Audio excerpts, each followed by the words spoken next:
آج ہم ایک ایسے موضوع پر بات کرنے جا رہے ہیں جو ہر انسان کی زندگی سے جڑا ہوا ہے، اور وہ ہے صبر اور برداشت۔ زندگی میں کوئی بھی ایسا انسان نہیں جو آزمائشوں سے نہ گزرا ہو۔ کوئی غربت میں مبتلا ہے، کوئی بیماری میں، کوئی لوگوں کے ظلم سے پریشان ہے، کوئی اپنے ہی رشتہ داروں کے رویوں سے ٹوٹ چکا ہے۔ ایسے میں سوال یہ پیدا ہوتا ہے کہ آخر ہم صبر کیسے کریں، برداشت کیسے کریں؟ صبر کیا ہے؟ صبر کا مطلب یہ نہیں کہ انسان کمزور ہو جائے یا ظلم پر خاموش رہے۔ صبر کا مطلب یہ ہے کہ انسان اللہ پر بھروسہ رکھے، زبان کو شکوے سے روکے، دل کو ناامیدی سے بچائے اور غلط راستہ اختیار نہ کرے۔ قرآن مجید میں اللہ تعالی فرماتا ہے، ان اللہ مع الصابرین، بے شک اللہ صبر کرنے والوں کے ساتھ ہے۔ یعنی جب انسان صبر کرتا ہے تو وہ اکیلا نہیں ہوتا، اللہ اس کے ساتھ ہوتا ہے۔ برداشت کیوں ضروری ہے؟ برداشت اس لیے ضروری ہے کیونکہ دنیا امتحان کی جگہ ہے۔ یہاں سکون ہمیشہ کے لیے نہیں، بلکہ اصل سکون آخرت میں ہے۔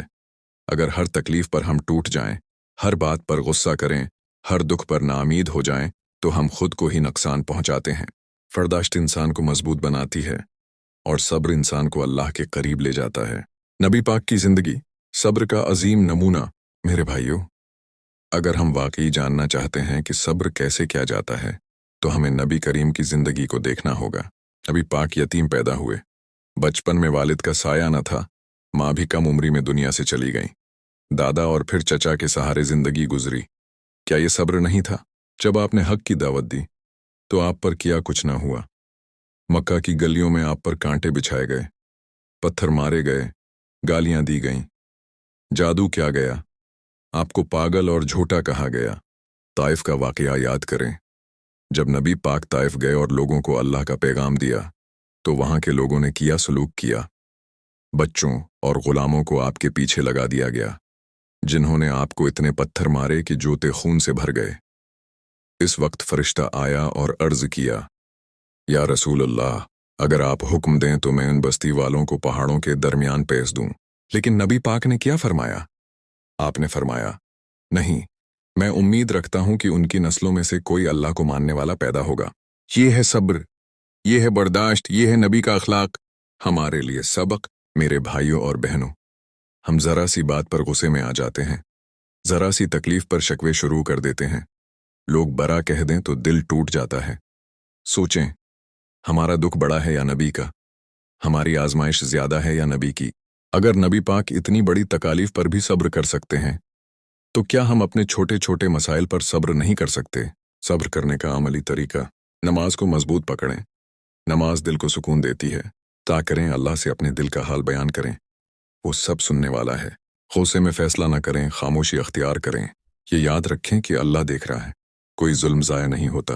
نبی کی سنت کو یاد رکھیں اور اپنے اخلاق کو بہتر بنائیں۔ آخری بات، یہ دنیا آزمائشوں کی جگہ ہے۔ یہاں خوشی بھی ہے، غم بھی ہے، کامیابی بھی ہے، ناکامی بھی ہے، عزت بھی ہے اور کبھی ذلت بھی ہے۔ کوئی انسان ایسا نہیں جس کی زندگی مکمل طور پر آسان ہو۔ کسی کو غربت نے توڑا، کسی کو بیماری نے، کسی کو اپنوں کی بے قدری نے، کسی کو لوگوں کے طعنوں نے اور کسی کو حالات کی سختیوں نے۔ ایسے میں انسان کے دل میں ایک سوال بار بار اٹھتا ہے، آخر میں صبر کیسے کروں؟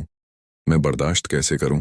صبر کا اصل مطلب، میرے بھائیوں، اکثر لوگ صبر کو کمزوری سمجھ لیتے ہیں، حالانکہ صبر کمزوری نہیں بلکہ بہادری ہے۔ صبر یہ نہیں کہ انسان ظلم پر راضی ہو جائے، بلکہ صبر یہ ہے کہ انسان اللہ کی نافرمانی سے بچے، زبان کو گناہ سے روکے، دل کو ناامیدی سے محفوظ رکھے اور صحیح راستے پر قائم رہے۔ قرآن مجید میں اللہ تعالی بار بار صبر کی تلقین فرماتے ہیں۔